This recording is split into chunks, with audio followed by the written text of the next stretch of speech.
इस वीडियो में हम डिस्कस करेंगे नीति आयोग के बारे में। जैसा कि हमें पता है कि प्लानिंग कमीशन को रिप्लेस किया नीति आयोग ने।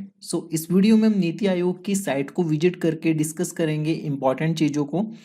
तो सबसे पहले इसमें अबाउट अस के कॉलम में आपके पास एक है कि अटैच्ड एंड ऑटोनोमस बॉडीज। तो इसमें 3 बॉडीज आ रही हैं, एम, डेमो एंड NILERD।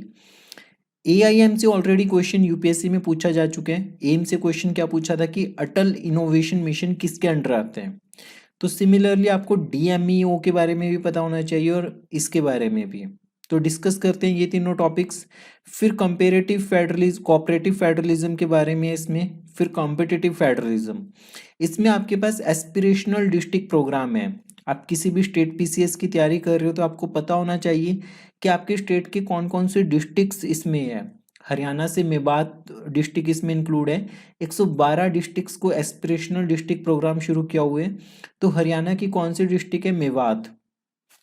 उसके बाद स्टेट की रैंकिंग्स, कुछ इंडेक्स इन्होंने बना रखे हैं नीति आयोग ने, उसमें स्टेट की क्या क्या रैंकिंग्स हैं, और सस्टेनेबल डेवलपमेंट गोल्स। तो हमें ये सब चीज़ें देखनी है। सबसे पहले अगर हम बात करें AIM, AIM Atal innovation mission is a government of India's flagship initiative to create and promote a culture of innovation। आपको नाम से ही पता चल रहा है, आपसे इनमें से कोई भी क्वेश्चन नहीं पूछा जाएगा। आपसे सिर्फ एक ही चीज पूछी जाएगी कि जो अटल इनोवेशन मिशन है वो किसके अंडर आता है। That is under the NITI Aayog. तो ये क्वेश्चन ऑलरेडी पूछा जा चुके हैं। देन नेक्स्ट अगर हम बात करें DMEO के बारे में, तो DMEO की फुल फॉर्म क्या है? Development monitoring and evaluation office. तो ये मॉनिटर करेगा डेवलपमेंट को और इवेल्युएट करेगा डेवलपमेंट को। It is an attached office of NITI Aayog. ये सितंबर 2015 में बना था। किसको मर्ज करके? प्रोग्राम इवेल्युएशन ऑफिस PEO को मर्ज करके, और इंडिपेंडेंट ऑफिस था IEO इंडिपेंडेंट इवेल्युएशन ऑफिस को। तो आपको याद रखना है कि जो भी डेवलपमेंट हो रही है उसको मॉनिटर और इवेल्युएट करने हैं। उसके लिए आपके पास एक ऑफिस है DMEO, that is under the NITI Aayog. तो ये अटल इनोवेशन मिशन के बाद सेकंड ऑफिस है। देन थर्ड है आपके पास NILERD, that is national institute for labour economics research and development. ये ऑटोनोमस इंस्टीट्यूट है अंडर द नीति आयोग। अगर हम इसके बारे में देखें कि national institute for labour economics research and development, the only institute of its kind was established bye the government of India in 1962, 1962 में बना था ये। It is a central autonomous organisation under the NITI Aayog, ministry of planning के under है। The director general of the institute is appointed by the government of India and hold the rank of additional secretary to the central government. तो ये थोड़ा सा आपको idea रखना है ये तीसरी ऑर्गेनाइजेशन के बारे में। फिर हम बात करें अगर इसमें आपके पास कंपेटिटिव फेडरलिज्म में स्टेट रैंकिंग्स हैं। स्टेट रैंकिंग्स अगर हम देखें तो इसमें आपके पास काफ़ी सारे इंडाइसिज हैं। तो एक बार वीडियो को पॉज करके आप यहीं पे सोचिए कि कौन कौन सी इंडेक्स, कौन कौन सी रैंकिंग्स नीति आयोग पब्लिश करते हैं। तो अगर हम बात करें सबसे पहले आपके पास है कंपोजिट वाटर मैनेजमेंट इंडेक्स। तो आपको ये याद रखना है कि पानी से रिलेटेड, पानी के मैनेजमेंट वाली इंडेक्स नीति आयोग निकालते हैं। फिर डिस्ट्रिक्ट हॉस्पिटल इंडेक्स, जो जिलों में अस्पताल होते हैं उसका इंडेक्स निकालता है ये। फिर जो एक्सपोर्ट प्रिपेयर्डनेस इंडेक्स निकालता है ये। फिर ग्लोबल इनोवेशन मिशन इंडेक्स, ये काफ़ी इंपॉर्टेंट होने वाला है। ग्लोबल इनोवेशन इंडेक्स, ये कंफ्यूज कर सकते हैं, ये नीति आयोग निकालते हैं। और इंडिया इनोवेशन इंडेक्स भी नीति आयोग निकालता है। ग्लोबल और इंडिया इनोवेशन इंडेक्स दोनों ये निकालते हैं।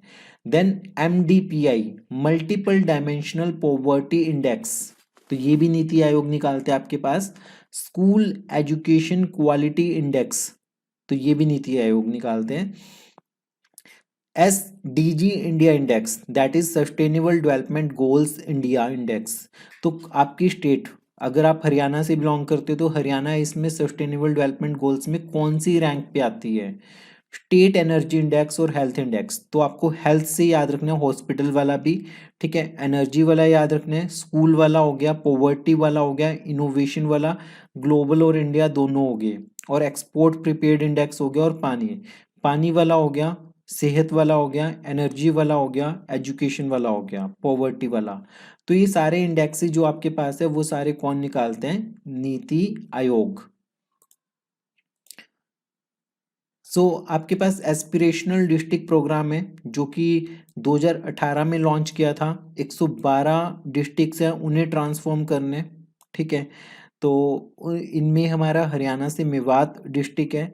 The government is committed to raising the living standards of its citizen ensuring inclusive growth for all. सबका साथ, सबका विकास और सबका विश्वास। तो ये आपके पास। देन अगर हम बात करें इंडाइसिस की, ये सारे इंडाइसिस हो गए आपके पास। देन सस्टेनेबल डेवलपमेंट गोल्स, तो ये आपको याद होने चाहिए कि कौन से नंबर पे कौन सा गोल आ रहा है। उसके बाद अगर हम कुछ की इनिशिएटिव्स की बात करें तो सबसे पहले लाइफ है, फिर एनडीएपी है, फिर शून्य, फिर ई अमृत। ठीक है, तो ये सारे आपके पास कुछ इनिशिएटिव्स हैं। तो सबसे पहले आपके पास तो इसमें क्या है? Lifestyle for environment, lifestyle for environment. ये नीति आयोग का इनिशिएटिव है। ये मिनिस्ट्री ऑफ एनवायरनमेंट का नहीं, नीति आयोग का इनिशिएटिव है। आपको ध्यान रखना है इस चीज का। देन वी हैव शून्य, that is zero pollution mobility. इस साल का हमारा सबसे बड़ा गिफ्ट जीरो पोल्यूशन मोबिलिटी, शून्य का सफर। The Shunya campaign aimed to improve air quality in India by accelerating the deployment of electronic vehicles for ride hailing and deliveries. ठीक है, तो ये इंपॉर्टेंट है। शून्य, जीरो पोल्यूशन मोबिलिटी, किसके अंडर आता है ये की इनिशिएटिव है किसका? नीति आयोग का। So imagine cities with clear skies and clean air, where you can buy goods and reach your destination without contributing to air pollution. The Shunya campaign bring together consumers and the industry to reduce emissions from the commercial passenger and urban freight sector by promoting electronic vehicle adoption. So काफ़ी important होने वाला ये भी। Then उसके बाद है government of India launch E Amrit portal. E Amrit, Amrit means accelerated e-mobility revolution for India's transportation. T for transportation, I for India's transportation. Mobility revolution, Amrit। तो इसकी फुल फॉर्म इंपॉर्टेंट है आपके पास, इसके बारे में पढ़ते हैं। E Amrit is a one stop destination for all the information on the electronic vehicles, busting myths around the adoption of EVs. The portal has been developed and hosted by NITI Aayog. तो ये काफ़ी इंपॉर्टेंट है, a one stop destination for all information on electronic vehicles. Then हम बात करें empowering women to transform India, तो इसके roots में क्या क्या लिखा हुआ है देखो। फंडिंग देना, इंक्यूबेशन, इंक्यूबेशन का मतलब होता है कि जहाँ पे आप जाके एक्सपेरिमेंट कर सको। कुछ ऐसे सेंटर्स होते हैं जहाँ पे आप जाके एक्सपेरिमेंट कर सको। Mentoring and networking, market linkage, business development service.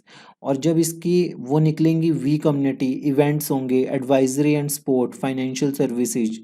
ठीक है, तो अगर हम देखें WEP, हालांकि women entrepreneurship platform is a first of its kind and a uniform access portal which bring together women from the different parts of India to build a nurturing ecosystem. तो ये आपको याद रखना है कि वो WEP that is women entrepreneurship platform, ये नीति आयोग का इनिशिएटिव है। मिथेनॉल इकोनॉमी, मिथेनॉल इकोनॉमी भी आपके पास काफ़ी इंपॉर्टेंट है। Methanol is a low carbon hydrogen carrier fuel from high ash coal, agriculture residue, CO2 from the thermal power plant and natural gas. It is a best pathway for meeting India's commitment to COP21. ठीक है, NITI Aayog methanol economy programme is aimed at reducing India's oil import bill, green house gas emission and converting coal reserves and municipal solid waste into methanol. इसके बारे में आप यहाँ से पढ़ सकते हो, काफ़ी इंपॉर्टेंट होने वाला है ये वाला पार्ट आपके लिए। मिथेनॉल इकोनॉमी एक इनिशिएटिव है जो कौन रन कर रहा है? That is NITI. Then we have transforming India's gold market, आपको ट्रांसफॉर्म करनी है इंडिया की गोल्ड मार्केट। ये किसके अंडर है? ये भी नीति आयोग के अंडर है। तो होपफुली आपको ये वीडियो अच्छी लगी होगी। इसमें नीति आयोग की रिपोर्ट्स के बारे में आपको ध्यान में रखना है। ठीक है, इसके कुछ इंपॉर्टेंट ऑफिसेस थे जैसे एम, DMEO, NILERD इसके बारे में आपको याद रखना है। करते रहिए प्रैक्टिस अभ्यास स्कूल क्लासेज के साथ।